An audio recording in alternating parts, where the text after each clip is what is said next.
ప్రియులారా, యేసు ప్రభు సిలువలో వ్రేలాడుతూ పలికిన 7 మాటలలో చివరి మాట 7వ మాట లూకా సువార్త 23వ అధ్యాయము 46వ వచనము. లూకా సువార్త 23వ అధ్యాయము 46వ వచనము. అప్పుడు యేసు గొప్ప శబ్దముతో కేకవేసి తండ్రి, నీ చేతికి నా ఆత్మను అప్పగించుకొనుచున్నాను నేను. ఆయన ఇలాగు చెప్పి ప్రాణము విడిచెను. ఈ మాటలు చెప్పి ఆయన ప్రాణాన్ని విడిచాడు. ఆయన ప్రాణం పోయిందని చెప్పట్లా, ఆయన ప్రాణాన్ని ఆయనే విడిచాడంట. అది మాత్రం కాదు, గొప్ప శబ్దముతో కేకలు వేసి. సహజంగా ప్రాణం పోయేటప్పుడు చాలామంది వేదనతో, నీరసంతో, కొన్నిసార్లు పెద్దగా మాట్లాడి తర్వాత అలా కామైపోయారండి. కానీ ఇక్కడ యేసు ప్రభు వారు కేక వేసి ఏం చెప్తున్నారు? తండ్రి. ఫస్ట్ మాట ఏం చూసాము? తండ్రి. అంటే ఈ లోకంలో ఆయన్ని బిడ్డలముగా, ఆయన్ని విశ్వసించే వారముగా యేసు ప్రభు మనకు ఒక మాదిరి ఉంచి వెళ్ళారు.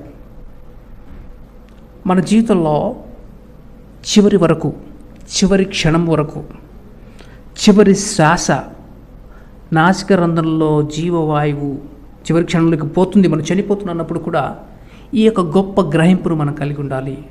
దేవుడు మన తండ్రి, పరలోకము మన తండ్రి ఇల్లు, మనము పరలోక పౌరులము. ఈ లోకము కాదు, ఈ లోకంలో దేవుడు మనల్ని ఉంచారు కాబట్టి ఈ లోకంలో ఒక పౌరులుగా లేకపోతే భారతదేశ పౌరులుగా ఆ విధులను మనం పాటిస్తాము. అయితే మన తండ్రి దేవుడు, నీ చేతికి నా ఆత్మను అప్పగించుకొనుచున్నాను నేను. యేసు ప్రభు తన ఆత్మను తండ్రి అయిన దేవునికి అప్పగించుకున్నారు. మనము కూడా మన ఆత్మను దేవునికి అప్పగించాలి. మన్నైనది మునుపటి వలె మన్నగును. దేవుడు ఆత్మ తనిచ్చిన దేవుని యొద్దకు వెళ్ళును, బైబిల్ చెప్తుంది. ఈ దేహము మట్టితో చేయబడింది. ఫస్ట్ మానవుడిని దేవుడు చేసినప్పుడు అది మన దేహములో ఒక మనిషి తను బంగ్లాలో ఉన్నా, ఎక్కడున్నా సరే, ఎటువంటి కట్టడంలో ఉన్నా కూడా మనిషి మట్టి. ఎందుకంటే దేవుడు అసలు ఫస్ట్ మనిషిని చేసినప్పుడే మట్టితో చేశాడు కాబట్టి మట్టిలోనే కలుస్తుంది. అయితే ఆత్మ దేవుడు ఊదాడు కదా, యేసు ప్రభు ఊదాడు కదా ఫస్ట్ మనిషిని, ఆదామును చేసినప్పుడు. ఎందుకంటే దేవుడు ఇచ్చారు, అది ఆయన జీవం, అది ఆయన ఆత్మ. ఎవరైతే ఇచ్చారో ఆయన దగ్గరికి వెళ్తుంది. మరి యేసు ప్రభువు చెబుతూ ఏం చెప్తున్నారు? నా ఆత్మ నీకు అప్పగిస్తున్నాను. అప్పగించడం ఏంటి? మన ఆత్మ వెళ్ళిందంటే దేవుడి దగ్గరికి వెళ్ళదా? మనం దేవునికి అప్పగించట్లేదంటే ఇంకెవరికైనా అప్పగిస్తామా? ఇంకెవరన్నా దొంగిలిస్తారా ఆత్మని? ఎస్, ఇంకెవరన్నా దొంగిలించే అవకాశం ఉంది. ఇప్పుడు దేవుని ఆత్మ మన ఆత్మతో సాక్ష్యం చెప్పారు. ఏమని? మనం దేవుని బిడ్డలమని. ఊరికి దేవుని బిడ్డలు అవ్వలేదు కదా ఎవరు. అంతకుముందు నువ్వు ఎవరివో తెలీదు. సహజంగా అంతకుముందు మనకేం తెలుసు? మీ నాన్నగారి పేరు అంటే మా నాన్నగారి పేరు ఇది, మా ఊరు ఇది, నా కుటుంబం ఇది, మా ఇది గోత్రం ఇది, అదే అంటాము. కానీ యేసు ప్రభు దగ్గరికి వచ్చిన తర్వాత గొప్ప గ్రహింపు ఏంటంటే, మన నేత్రములు 3వ కన్ను తెరవబడినప్పుడు, అంటే ఆత్మీయ నేత్రము, అంటే మన ఆత్మ కూడా నేత్రం ఉంది. ఆత్మ అనేది ఒక దీపము, అది వెలిగించబడినప్పుడు మన తండ్రి ఎవరో గ్రహిస్తాము. ఆత్మ తండ్రి అంటే ఆత్మలకు తండ్రి. బైబిల్ చెబుతుంది దేవుడు ఆత్మలకు తండ్రి. మనలో ఆత్మ, ఆ ప్రాణం ఉంది కదా, దానికి తండ్రి దేవుడు అని గ్రహిస్తాము. కాబట్టి ఆత్మ ఆయన దగ్గరికి వెళ్తుంది. మరి ఆత్మ వేరే వాళ్ళకి ఎలా వెళ్తుందంటే వాళ్ళకి అప్పగించుకున్నామని కూడా వెళ్తుంది. వాళ్ళకి మనం కొంతమంది అమ్ముడుపోతారు, తద్వారా అక్కడికి వెళ్ళే అవకాశం అనేది ఉంది. ఈ ఆత్మలో కల్మషమో పాపమో ఏదో ఉన్నట్లయితే అది తీసుకెళ్లే మార్గంలో తీసుకెళ్తుంది. సరే, యేసు ప్రభు వారు పలికిన మాట ఏంటంటే, నా ఆత్మను నీ చేతికి అప్పగిస్తున్నాను. ఇప్పుడు యేసుప్రభును కొట్టారు, యేసుప్రభును చంపారు, యేసుప్రభును గాయపరిచారు, యేసుప్రభును అవమానపరిచారు, యేసుప్రభును అన్నీ చేయగలిగారు. తన దేహమును దున్నారు, తలకి ముళ్ళ కిరీటం పెట్టారు, చేతులకి మేకులు కొట్టారు, కాళ్ళకి మేకులు కొట్టారు, అన్నీ చేయగలిగారు. కానీ ఒక్కటి చేయలేకపోయారు. ఏంటిది? తన ఆత్మను ఏం చేయలేకపోయారు. యేసుప్రభు ఆత్మను ఏమీ చేయలేకపోయారు. అందుకే యేసుప్రభు ఏం చెప్పారంటే, మీరు భయపడండి. ఎవరికి? దేహమును చంపేవారికి భయపడొద్దు నాయన, దేహమును ఆత్మను నశింపచేయు దేవునికి భయపడండి. ఎవరికి భయపడాలి? దేహమును ఆత్మను నశింపచేసే, అంటే ఆత్మను నశింపచేసే శక్తి దేవునికి ఉంది. ఒక ఆత్మ నరకానికి వెళ్ళాలంటే దేవుని చేతిలో ఉంది. ఆ ఆత్మ ఆయన దగ్గరికి వెళ్ళాలంటే అది కూడా దేవుని చేతిలో ఉంది. నువ్వు పరలోకానికి వెళ్ళాలంటే మార్గం కూడా దేవుడే చూపిస్తాడు. నువ్వు ఆ మార్గానికి వెళ్ళదంటే వేరే మార్గానికి వెళ్తావు. ఎందుకంటే నశింపచేసే శక్తి ఎవరికి ఉంది? దేవునికి ఉంది. అందుకనే బైబిల్లో పాత నిబంధన నుంచి కొత్త నిబంధనలు చూసినప్పుడు వారి దేహమును చంపు వారికి ఎవరు భయపడలా, భయపడిన వారు ఎవరు కూడా పరము చేరల. అయితే ఆత్మను నశింపచేసే ఆత్మనిచ్చిన దేవునికి వారిని వారు అప్పగించుకున్నారు. ఇప్పటికి కూడా దేవుడు ఆశించేది ఏంటంటే, మన అనుదిన జీవితంలో ఎప్పుడు మన ప్రాణం పోతుందో తెలియదు, ఎప్పుడు మనం చనిపోతామో తెలియదు, ఎప్పటికప్పుడు అలర్ట్గా ఉండాలి.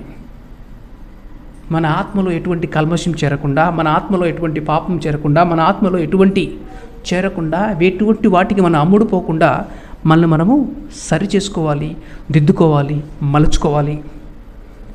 అయితే ఆత్మను వారు తీసివేయలేకపోయారు. యేసు ప్రభు వారు స్వతహాగా చెప్పారు, నా ప్రాణాన్ని నేనే పెడుతున్నాను. వాళ్ళు నా ప్రాణం తీయడం కాదు, ఈదులో లేకపోతే ఈదు సైనికులో లేకపోతే ఆ రోజు ఫిలాతో లేకపోతే వాళ్ళు పెద్ద పెద్ద అధికారులు ఉన్నారు. కానీ యేసు ప్రభు ఏం చెప్పారంటే, నా ప్రాణాన్ని నేనే పెడుతున్నానయ్యా, నేనే పెడతాను, నేనే తీసుకుంటా. ఎందుకని? ఆయన దేవుడు. ఆయన ప్రాణాన్ని తీసివేయడం ఎవరి చేత కాదు. అన్నీ చేయగలిగారు కానీ ఆయన ప్రాణాన్ని తీయగలిగారా? యేసుప్రభు ప్రాణాన్ని ఎవరు తీయలేకపోయారు. ఎందుకంటే ఆయనే విడిచారట, ఆయనే తన ఆత్మను తండ్రికి అప్పగించారట. కాబట్టి మన జీవితంలో దేవుడు మనకు నేర్పించే పాఠం ఏంటంటే, మన ఆత్మను దేవునికి అప్పగించాలి. మన ఆత్మను ఎప్పటికప్పుడు అలర్ట్గా ఆత్మ దీపమును కాపాడుకోవాలి. ఏ క్షణాన మనం ఆరిపోతామో తెలియదు, ఏ క్షణాన మనం ప్రాణం విడుస్తామో తెలియదు. అయితే ఎప్పటికప్పుడు, అయ్యా నా ఆత్మ నీకు అప్పగిస్తాను, ఒకవేళ చనిపోతే నా ఆత్మను నువ్వు తీసుకో, నీ చెంతో ఉంచు అని ఎప్పటికప్పుడు మనం అలర్ట్గా ఉండి కాపాడుకోవాలి. ఎందుకంటే ఆత్మ విలువైనది. ఈ ఆరాటము, ఈ పోరాటము, ఈ సువార్త చెప్పడము అంతా ఎవరి కోసమంటే, ఏదో మీరు యేసు ప్రభువుని నమ్ముకుంటే మీ దేహానికి కావలసిన, మీరు తినడానికి, మీరు ఉండడానికి, మీరు తాగడానికి అన్నీ వచ్చేస్తాయని చెప్పడానికి కాదు, ఏదో ఆశీర్వాదాలన్నీ వచ్చేస్తాయని చెప్పడానికి కాదు. కానీ నీ ఆత్మకు దేవుడున్నారు, నీ ఆత్మకు మరణం లేదు, అది నిత్యము ఉంటుంది. ఉంటే నరకంలో ఉండాలి లేదా పరలోకంలో ఉండాలి. అయితే పరలోకంలో ఉండాలని నువ్వు ఆశపడితే ఈయనే మార్గము, ఈయనే సత్యము, ఈయనే జీవము. ఆత్మలకు దేవుడున్నాడే, ఆయనే యేసు ప్రభు. ఆయన నీ కొరకు నా కొరకు ఒక మాదిరి నుంచి ఆయన వలె మనము కూడా మన ఆత్మను దేవునికి అప్పచెప్పాలని ఆశపడుతున్నారు. ఆయన ఎలాగైతే అప్పగించుకున్నారో మనల్ని కూడా మన ఆత్మను దేవునికి అప్పగించుకునే వారిగా ఉండాలి. సో ఇటువంటి కృప దేవుడు మనకు అనుగ్రహించినట్లు యేసు ప్రభువుని నమ్ముకున్న స్టీఫెన్ కూడా నా ఆత్మని చేతికి అప్పగిస్తున్నాను అని అప్పగించుకున్నారు. ఎంత గొప్ప ధైర్యం అండి, ఎంత గొప్ప ప్రణాళిక దేవుడు మన ముందు ఉంచారు. కాబట్టి యేసు ప్రభువు వలె ఎంతో విలువైన ఆత్మ లేకపోతే మన దేహం ఉన్న ఉపయోగం లేదు, లేకున్నా ఉపయోగం లేదు. అలాగనే దేహం తక్కువ అని నేను చెప్పట్లా, ఎందుకంటే దేహం లేనిది ఆత్మ ఎక్కడ ఉంటుంది? ఈ దేహము దేవుని యొక్క ఆలయము. దేవుడు ఆత్మ కనుక ఆయన మనలో ఉంటారట. ఎక్కడుంటారు? మన ఆత్మలో. ఆయన ఉండే స్థానము దేవుడు ఉండే స్థానము. కాబట్టి మన ఆత్మలో దేవుడు ఉన్నాడు అనుకో, మనము దేవునితో ఉంటాం. మన ఆత్మలో దేవుడు లేకపోతే మన దేవునితో ఉండే అవకాశం లేదు. ఏదో శరీరంతో కాసేపు నేను గుడిలో ఉంటాను, ఇక్కడ మొక్కుతాను, అదా కాదు. ఆత్మలో ప్రార్థన చేయడము, ఆత్మలో మెలకువ కలిగి ఉండడము, ఆత్మలో అలర్ట్గా ఉండడము, ఆత్మ దీపము వెలిగించబడుతూ ఉండడము. ఈ ఆత్మ ప్రభు చెంతకు చేరేంత వరకు నమ్మకస్తులుగా, నమ్మకమైన దాసులుగా, నమ్మకమైన వారికి మనం ఉండాలని దేవుడు మన నుండి ఆశిస్తున్నారు. యేసు ప్రభువులే అంతం వరకు ఎవరికి ఎప్పుడు ఎక్కడ ఎలా ప్రాణం పోతుందో తెలియదు. అయితే అంతం వరకు సహించువాడు రక్షణ పొందుతాడు. అంతం వరకు మన ఆత్మను ప్రభు కొరకు కాపాడుకోవాలి. అప్పుడు నిత్యత్వంలో, పరలోకంలో దప్పిక లేని, ఆకలి లేని ఆ ప్రదేశంలో సంతోషంగా ఉంటాం. ఈ ఆత్మల సంపాదన కొరకే, విలువైన ఆత్మల సంపాదన కొరకే ఈ ఆరాటం అవ్వచ్చు, ఈ ప్రకటన అవ్వచ్చు, ఈ పోరాటం అవ్వచ్చు. ఆత్మలకు దేవుడై ఉన్నాడు. ఆ దేవుని దగ్గరికి నీ ఆత్మ, నా ఆత్మ వెళ్ళాలని, నీవు నేను నిత్యము ప్రభుతో ఉండాలనేదే దేవుని యొక్క ఉద్దేశము. ఆ ప్రణాళిక నెరవేర్పులో భాగంగానే ఈ యొక్క సువార్త ప్రకటన. ఇది మీరు గ్రహించారని ఆశపడుతున్నాను.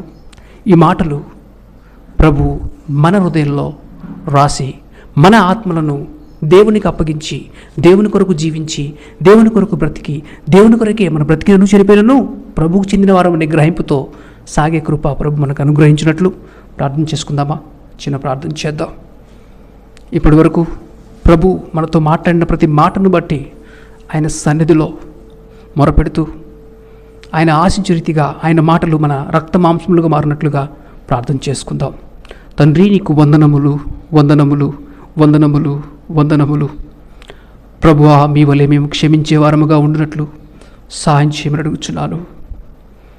ఎలాగ ప్రభువా రక్షణ పొందుకున్నాడు ఆ దొంగ తన స్థితిని గ్రహించినప్పుడు, మీరు ఏమై ఉన్నారో గ్రహించినప్పుడు, అటువంటి కృప మీరు మాకు దయచేయండి. ఈ లోకంలో మాకు ఇచ్చిన తల్లిదండ్రులను సన్మానించే కృప, తండ్రి వారి కొరకైన అక్కర కలిగిన హృదయము, ప్రేమ మీరు మాకు దయచేయండి. నీ నుండి దూరం చేసే ప్రతిదీ నుంచి వేరై నిన్ను ఆశించే, నీ కొరకై బ్రతికే, నీ కొరకు ఆరాటపడే హృదయమును మీరు మాకు దయచేయండి. మీరు మా కొరకై కలిగి ఉన్న ప్రణాళిక, మీరు మాకు ఇచ్చిన వాగ్దాన నెరవేర్పు కొరకైన దప్పిక, నీ నీతిని కొరకు, నీ రాజ్యము కొరకు మాకు దయచేయమని అడుగుచున్నాను. ఈ లోకంలో మేము జీవిస్తూ ఉండగానే మీరు మాకు ఇచ్చిన పనిని చేసి ముగించడానికి కావలసిన, సమాప్తి చేయడానికి కావలసిన శక్తిని, బలమును, అభిషేకమును మీరు మాకు దయచేయమని అడుగుచున్నాను. సమస్త ఆత్మలకు తండ్రి నీకు వందనములు. మేము బతికున్నామంటే అది కేవలం నీ కృప. మేము జీవిస్తున్నామంటే అది కేవలం నీ కృప. జీవమై ఉన్న దేవా, నీకు వందనములు, స్తోత్రములు, స్తోత్రములు చెల్లిస్తున్నాం. మీరు కొనసాగించిన ఈ యొక్క రక్షణ అంతవరకు మేము కాపాడుకున్నట్లు, మా ఆత్మలకు తండ్రి నీకు అప్పచెప్పే విధముగా, ఇంకా నశించిపోతున్న ఆత్మల కొరకైన భారమును, నశించిపోతున్న వారికైనా ప్రేమను మాకు అనుగ్రహించి